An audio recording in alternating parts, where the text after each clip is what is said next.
In this video, we will study about the respiratory system. The human respiratory system is one of the most vital organ systems of the body. We breathe about 16,000 to 24,000 times per day, which exchanges about 11,000 liters of air with the atmosphere. In this process, the oxygen of the atmospheric air is delivered to the human body, which is then utilized by all the tissues, and the carbon dioxide which is produced by the human body is exported to the lungs and then exchanged with the atmospheric air. In this video, we will first talk about the brief anatomy and physiology of the human respiratory system. Then we will discuss how the gas transport to the alveoli occurs. We will talk about how the human respiratory system works together with the circulatory system. And then we will talk about how the gas exchange happens in the alveoli. So first, coming to the anatomy and physiology of the human respiratory system. The vocal cords present in the larynx divide the respiratory tract into the upper respiratory tract and the lower respiratory tract. The upper respiratory tract contains structures like the nasal cavity, the pharynx, and the part of the larynx above the vocal cords. The lower respiratory tract starts with the part of the larynx below the vocal folds, trachea, bronchi, bronchioles, as well as the alveoli. So let's first talk about the brief anatomy of the nose and the nasal cavity. Now, if we take a look at this diagram in a bit detail, we can see that the nasal cavity is made up of a roof, which is in turn made up of the bones forming the base of the skull. It also consists of a floor, which is made up of the palatine bones. The main job of the nose and the nasal cavity in the respiratory tract is the filtration of air. This is made possible by small, minute, hair-like structures present in the nasal cavity called cilia. The filtration of air is also facilitated by the mucus which is secreted by the nasal walls. This traps dust, pollens, as well as other pollutants present in the atmospheric air. The other job that the nasal cavity performs is warming and humidification of the air, which prevents the dryness in the respiratory membranes. Oral cavity also serves as a secondary opening for the respiratory tract. The downside of this is that there is no filtration, no humidification, and no temperature regulation through the oral cavity. But there is a plus side also, which is that the oral cavity has a wider opening, so it facilitates greater intake of air during exercise. So up till now we have studied the air that we inhale passes through our nasal cavity or the oral cavity into the pharynx. So coming to the next important structure in the human respiratory tract, which is the pharynx. Pharynx is basically a muscular tube which lies behind the nose, the mouth, as well as the larynx, and it connects the oral and the nasal cavity to the larynx as well as the esophagus. Now the part in the blue you see is the part which is called the nasopharynx. This is the part which lies behind the nasal cavity. The second part of the pharynx is called the oropharynx, which is the part in the green which lies behind the oral cavity. And the third is called the laryngopharynx, which lies behind the larynx.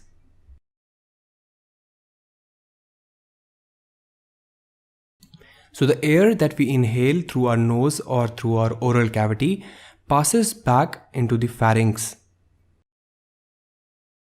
When the air reaches the pharynx, it has two important structures where it can go forward.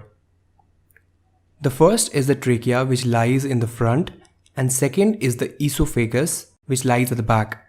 Normally the air enters into the trachea because esophagus at normal conditions is a collapsed structure. One important structure to note here is the epiglottis. The epiglottis is basically a cartilaginous structure which closes the entry of the trachea and prevents the entry of food. It is an elastic cartilage which closes the laryngeal inlet and prevents entry of food into the trachea and further the lungs. The next important structure in the respiratory tract is the larynx. The larynx is located right here, and it is also known as the voice box as well as the Adam's apple. The larynx is made up of many cartilages, and the larynx contains the vocal cords. The main functions of the larynx in the human respiratory system is that it connects the pharynx to the trachea, and the second important structure is the production of sound or speech. The next important structure is the trachea. So the trachea is basically a tube-like structure which connects the larynx to the bronchi, and the bronchi in turn connect to the lungs. If we take a closer look at the section of the trachea, we can see that the trachea is basically made up of 20 C-shaped cartilages from above to below. These cartilages basically prevent the collapse of the trachea because there is a negative pressure in trachea as well as the lungs during inhalation. If you see closely, these tracheal rings are basically C-shaped.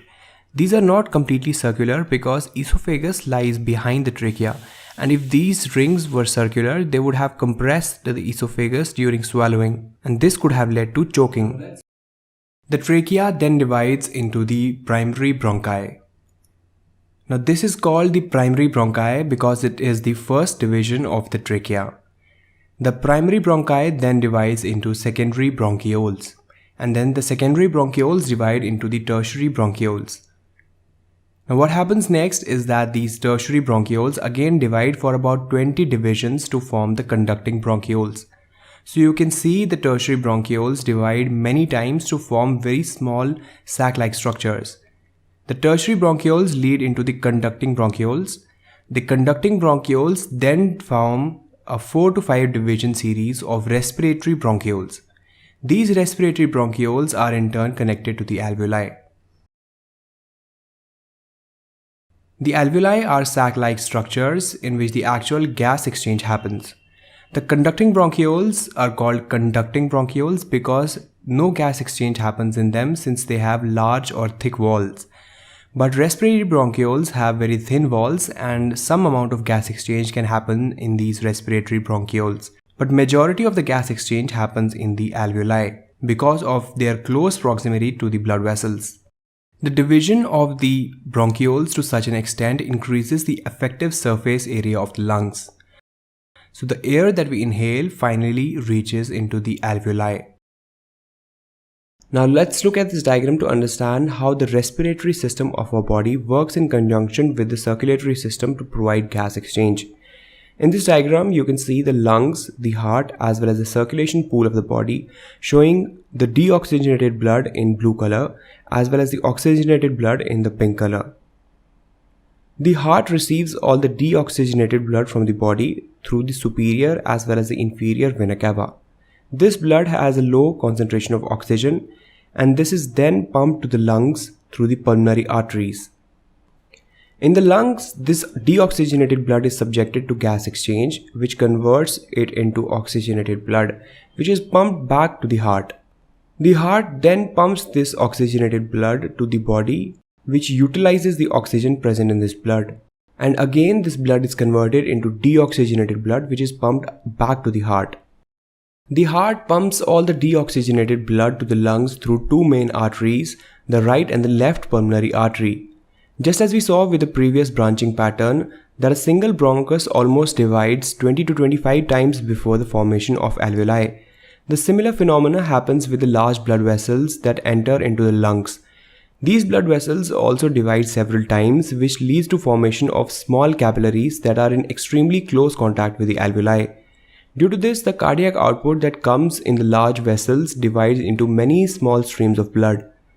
This leads to exposure of the 5 liters of blood coming through the heart to almost 250 to 300 million alveoli per minute. Due to this, a rapid gaseous exchange happens between the alveolar air and the blood that is exposed to the alveoli. Now let's try to understand how the actual gas transport happens inside a single alveoli. So the air that we inhale passes through our respiratory tract deep into our body into a bunch of structures called alveoli. Well, this is important to create a very less distance between the alveolar air and the blood. Now to understand this, take a closer look at this section of an alveoli which are attached to the end of a respiratory bronchiole. You can see that a bunch of alveoli are surrounded closely by blood vessels. If we take a single alveoli out of this bunch and magnify it under microscope, we can see that the alveoli is completely surrounded by a single capillary, but in reality they are surrounded by multiple capillaries to have very close contact with the blood. In these capillaries, the deoxygenated blood enters from one side, it exchanges the gases with the alveolar air, and finally oxygenated blood is released from the other side. If we take a closer look at the junction between the alveoli and the capillary wall, you can see that the green side represents the space inside the alveoli. The cells in the sky blue represent the alveolar epithelium. On the other side, we have the blood vessels which contain the RBCs, and the wall of the blood vessel is the endothelium. In between them is the basement membrane which separates these two cell layers. So you can see clearly that the air that we inhale in the alveoli is in very close proximity, which is approximately few micrometers from the blood vessel. Here comes the role of difference in the concentration of gases on either side. Most of you know that the diffusion occurs due to the difference in concentration of a substance on either side.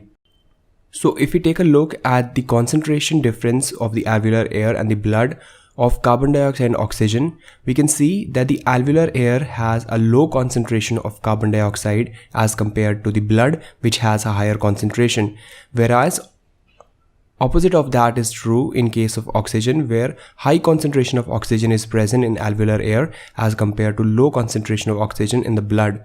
Due to this, the high concentration of carbon dioxide is exchanged with the alveolar air and the carbon dioxide is released outside in the atmosphere, whereas the fresh oxygen that is coming through the alveolar air is transported to the blood and the blood is made oxygenated. So the blood coming on one side of the capillary, which is a deoxygenated blood, is converted into oxygenated blood on the other side. This oxygenated blood is then sent to the heart, and the heart then pumps this oxygenated blood to whole of the body, which is then utilized. So this was a brief description of the human respiratory system. I hope you found this video helpful. Make sure to help our channel by subscribing to our YouTube channel, and also make sure to like our page for all the flashcards, mnemonics and upcoming stuff. Thank you so much for watching.